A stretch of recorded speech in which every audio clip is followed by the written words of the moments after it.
We're going to look ahead, but first I just want to look back at the way this was sort of rolled out and announced. I know that people at the city have said they were caught off guard a bit by it, and some employees were caught off guard. Emergency service leaders came in a press release, and at first I think that some of the questions were out there without being answered. Oftentimes people have expressed concerns about the closure, and the response from PeaceHealth has often come in writing along the lines of, Riverbend is where most of our patients go anyways right now. Emergency patients and serious patients go to Riverbend. But there are still patients being seen in University District. Absolutely. And it sometimes appeared to people, I think, to be not that big of a deal. But do you feel like this is a big deal? It is a big deal. This is a very difficult decision. I mean, University District has been there for decades. We serve a community population there that has come to rely on that emergency department. So it is a big deal. We didn't make this decision lightly. Knowing our mission and the community that we serve there, this was a difficult decision for us. And there's a lot of people at stake here. Obviously, PeaceHealth is one of the biggest employers in our region, and obviously Eugene is a big city, and this would be this right now is the only hospital, University District, I should say. And I think one of the concerns people have expressed is what happens in an emergency situation. Right. People worry about a big earthquake, a major earthquake, or a mass injury incident, which could come in a lot of ways. Even the idea of on Oregon football games, it's hard to get over to Springfield for people in South Eugene or in that area. PeaceHealth has said we're committed to Lane County, been committed to Lane County for over 100 years. Yeah. Eugene's a huge part of Lane County, the biggest city in Lane County. Just kind of, how do you explain the fact that we're taking away the only hospital in Eugene? Right. So, again, we'll talk a little bit about the hospital nomenclature term. Really, that building houses an acute rehab unit, a small, low acuity medical unit, and the emergency department. So it is closer to a standalone emergency department than it is a hospital. There's no blood bank, so there's no ability to do mass transfusions, there's no operating rooms, there's no surgeons. The response capability of that building is really the emergency department. So when you talk about closing the hospital in Eugene, it really is removing that emergency department. The hospital sort of left, if you will, 15 years ago when all those other services moved to Riverbend. And that predates your time here. Yes. So, I understand that you weren't part of that decision-making process by any means, but you do reference that you're right. Yep. But it was a hospital, and for a long time was the primary hospital, certainly in that area, and for people in Eugene. So it has been maybe a slow process, but it still is. There was a hospital in Eugene, and whether maybe 15 years ago it stopped being a hospital, that went away, and now the emergency department's going away. Yep. So is it still of a concern for PeaceHealth that a major incident, and again, we talk about the earthquake, which 15 years ago we weren't even as aware of what is capable of happening here. So isn't it still a concern of PeaceHealth of taking away those services? We believe that we have the capacity and the capability to provide those services at Riverbend without the University District Emergency Department. We're still part of this community. We're still committed to this community. We will work and are working with the emergency response managers for the city and the county to determine what those responses would be without the University District Emergency Department. We probably need to do that anyways, given that that building needs about $200 million worth of seismic upgrades, and if there is a big enough earthquake, might not be there to be relied upon. So that emergency planning with or without the University District Emergency Department needs to be done anyways, and we will certainly be at the table for that. Let's talk about jobs. I mentioned PeaceHealth, one of the biggest employers in the region, and we've said this before, still in negotiations about some of this transition and how it's all going to play out with the unions and with employees who currently work at University District. And I know PeaceHealth has said the goal is to have jobs for everyone at the University District, whether it's at other locations, possibly at Riverbend. But there are people who have worked at University District for over 30 years. And what I've been told from some is that for some of them, it's not going to be a smooth transition. That some of them might have to move into departments they're not as experienced, and some might have to shift schedules or the way their shifts work. I think one of the concerns from the unions and for people who work at University District is that as much as there's jobs open, it's not the job they chose. Right. How are you responding to that? Yeah, so our staff at the University District has done a phenomenal job taking care of that population, that neighborhood, as you said, for decades. They've been committed and dedicated to that, to the roles in that building. We have roughly 450 individuals over there, and as many as we can provide employment to in transitioning over or in someplace else in the network, we absolutely want to do. But we do recognize it's a shift and it is a change, and that's part of the, I think the challenge and the difficulty with this decision and this transition is people who have been in those roles that they're comfortable with, that they've chosen, are going to need to change. And we recognize that, and we are trying to make the transition as smooth as we possibly can, acknowledging that it won't be perfect. So working with our employees, working with the union representatives, working on the best way and mechanism that they can transition over to Riverbend and find those roles that are closest to what they've had at University District is our priority.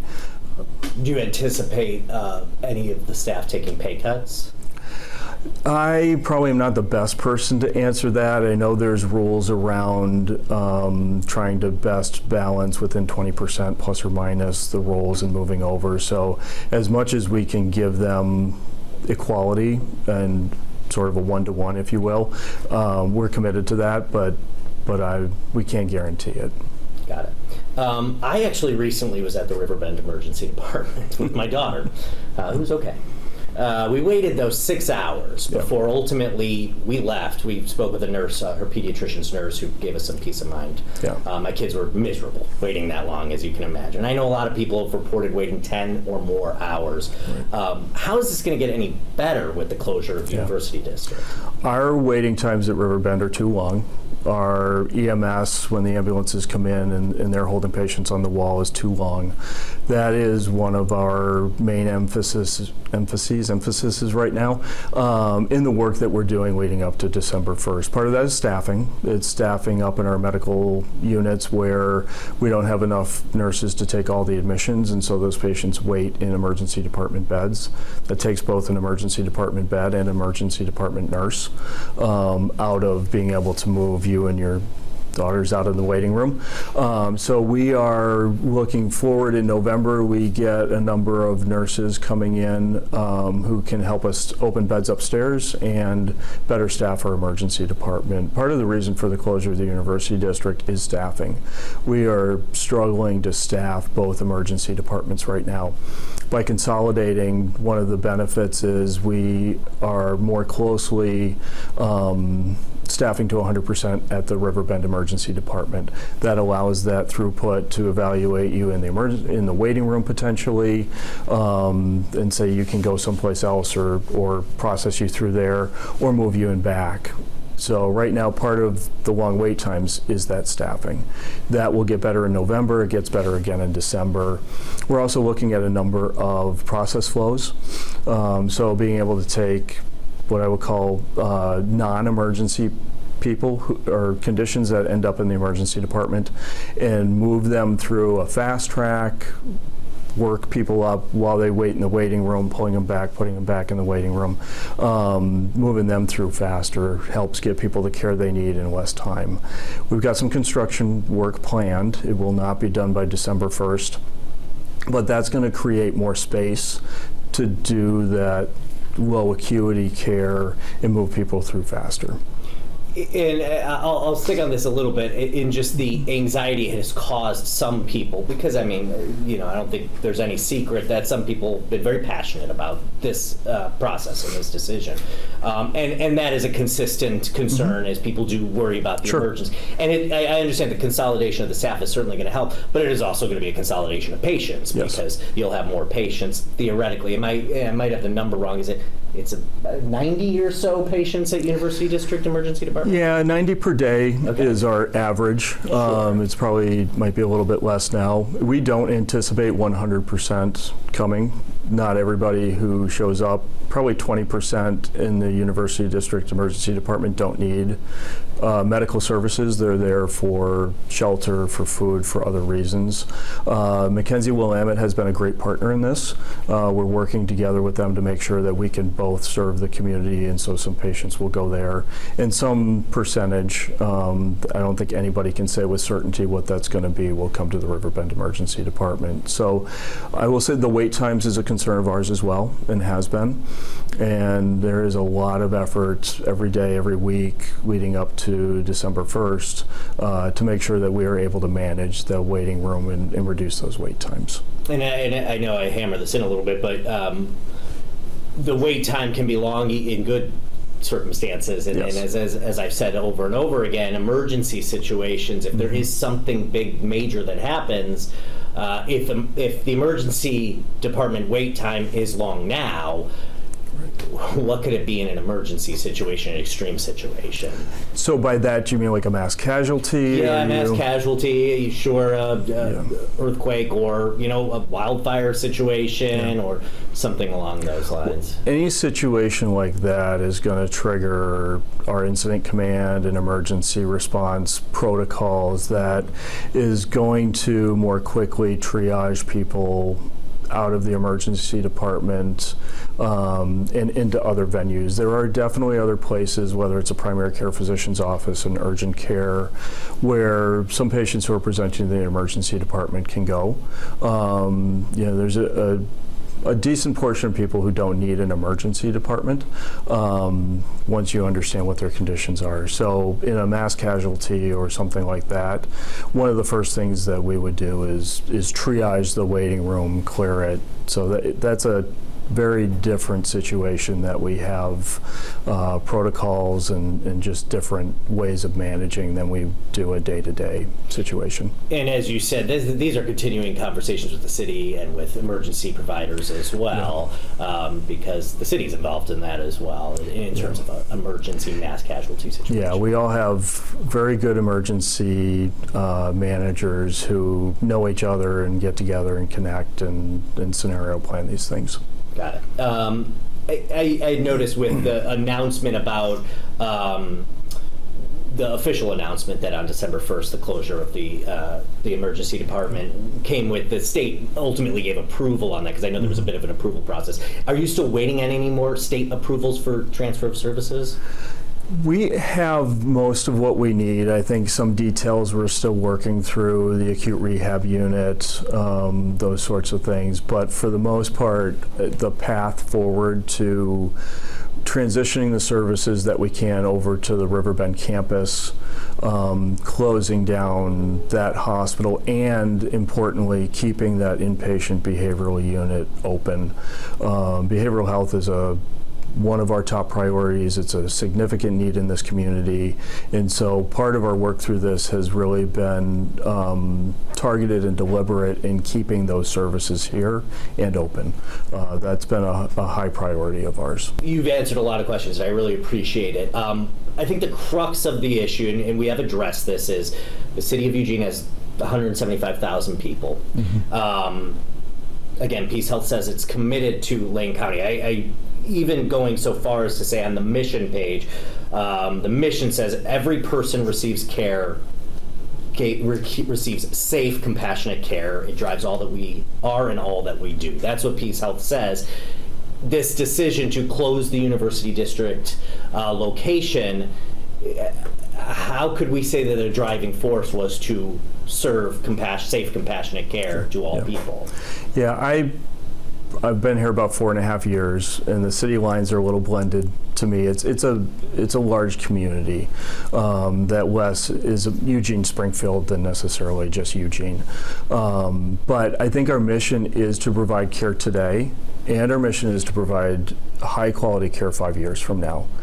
And we need to look to the future as well, and part of the University District move is to help keep us financially healthy so that we can do the high-end care that people may not even realize is in this community. We're doing minimally invasive valve replacements. We are doing robotic-assisted lung biopsies that give a 90% diagnostic yield versus the old, which was probably 40%. We're doing a lot of advanced procedures here that really you have to go to Portland or beyond to get. To be able to continue that, we have to maintain a financial health that we wouldn't be able to do with University District. Again, we have hung on to University District and tried to keep that viable, and just coming out of the pandemic expected a rebound that just hasn't happened. And so part of this decision is financial. It is looking at our financial health 5 years from now or beyond to make sure that we can service this community in the way that it deserves and the way that we want to be able to serve them. When it's a very particular population that does go to University District and regional. And I understand what you're saying, that, you know, Eugene and Springfield are often sort of melded together. But again, there are some barriers, I would say, to getting over to Riverbend for people in that location. And there are students who don't have cars. There are houseless people who don't have access to transportation, or even people who are housed who don't have access to transportation. So again, the driving force to provide safe, compassionate care for all people, it still seems to me this is going to be more difficult to serve all people with the closure of University District. Even take out Eugene Springfield. Sure. It's still a regional issue here, and a very important population that may not have, again, the funds of somebody who can more easily access care here. Is it still PeaceHealth's motivation, mission to serve those people? Absolutely. We may do it in a different way. It may look different. Alicia Beamer, who's our Chief Administrative Officer for the University District, is coordinating 40 different community organizations to service those individuals with their non-medical needs, which is a part of what University District did, the emergency department. University of Oregon has a very robust student health services. We're working with them to make sure that any gaps that are left with the emergency department, we're figuring out how to resolve. We are putting a new urgent care, we're moving our West 11th urgent care over to the University District campus so that there are some low acuity services in that neighborhood that are localized and help to replace. So I know that Alicia's also working on transportation for the unhoused and others who may need some transportation assistance, and LTD and others have been phenomenal partners in that. So one of the benefits of the silver linings of this is that the community is pulling together in a way that wouldn't have otherwise happened, and is really, I think, going to be a benefit of that neighborhood and that community. You mentioned looking ahead to the future, 5 years from now or so, and obviously beyond that. Do you feel like the same level of care can be provided to people in South Eugene, people on that side, as they're receiving now and able to receive now at University? I do. There's a lot of talk about strokes and heart attacks, and every minute counts. Those patients are coming to Riverbend anyways. Our cath labs are here if you need, an urgent cath to open up an occluded heart vessel. If you're having a stroke and you need a clot pulled out of your brain, those services are exclusively at Riverbend, and those patients are coming here anyways. The lower acuity patients are the ones who have time, are the ones who tend to go to University District. So in those high acuity situations, there won't be a change. For people who don't have such time-sensitive needs, that trip to Riverbend, I think, is inconsequential, whether in an ambulance or a personal vehicle. And so I think the health impact people won't see. The convenience of where it's located obviously isn't going to be able to be replicated by Riverbend. But the level of care given in this broader community will be the same. And you feel like, there might be people who choose not to get the care maybe that they do need. Some people, right. You're right, I understand, go to the emergency department. Maybe they don't need to. Yep. But some people will say, this is bothering me, this doesn't feel right, but I'm not going out to Riverbend. Yeah. Do you feel like the health of the community is still going to be addressed? We're working on different abilities with EMS. Do they put a provider, an advanced practice provider on the rigs? How do we have those providers going out into the community and meeting the unhoused where they are? So there are other ways to provide some of that care that we are investigating as a community. I had mentioned to you beforehand, we took a couple questions on Facebook. Yeah. I know you've probably seen, and as you mentioned, you've been taking questions yep. since this came out, since the announcement came out. So I don't think any of these are foreign to you. But I want to go off of what one person on our Facebook page mentioned, which is regarding the money. Because let's be honest, at the beginning of the day, when this all started, the money was addressed in that initial press release, the closure of University District, I believe, and again, you can correct me, it was $2 million a year. A month. Yep. That PeaceHealth said it was losing at University District. So finances are a factor, I mean, if not the driving factor here. But PeaceHealth itself has people who make a lot of money, and one person, we don't have to get into the specifics of how much the salary is of CEOs, but people make money here. And so some people would argue if the mission is to serve all people, right. Then so what? Take a loss on University District and make up that money elsewhere. Yeah. How do you respond to that? We have, for years, taken a loss at University District and been able to support that with other revenue that we've generated, and that's been part of the mission. We can talk about individual salaries and we can talk about leaders. Part of our cost right now is moving people to fair market value. We need to attract nurses, techs, whoever it is, whatever role people are in, and that includes our leaders. I've been in leadership for about 15 years now and watched leadership for about 20. And one of the things I've learned is that your leaders are incredibly important to the direction of an organization, the health of an organization, and that consistency in leadership is something that we all want. So being able to pay fair market value to our leaders is helpful for consistency and keeps us moving forward in a good direction as an organization. So there, when we get into what people get paid, there is a fair market value, and that's what we look at. I will say we as leaders are not getting a bonus this year. A number of us have had our market adjustments suspended this year. And so there are definitely financial consequences to where we are. We are doing our part financially to help the organization, if you want to look at it that way. But everybody is looking for fair market value, and that's part of it. But back to the original, we have taken the $20 million to $24 million loss at University District for a long time, and we just aren't able to sustain that any longer as our costs go up and our revenue stays flat or decreases.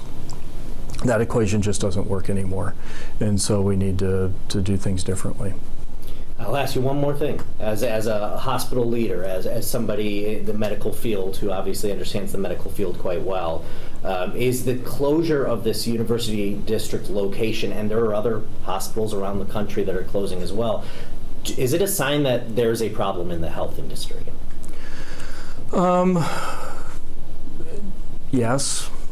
When we take a loss in the behavioral health unit to about $1 million a month, and I will say Pacific Source and Trillium have been really good partners in trying to mitigate that with us. You look at rising salaries and really kind of capped ability to increase revenue.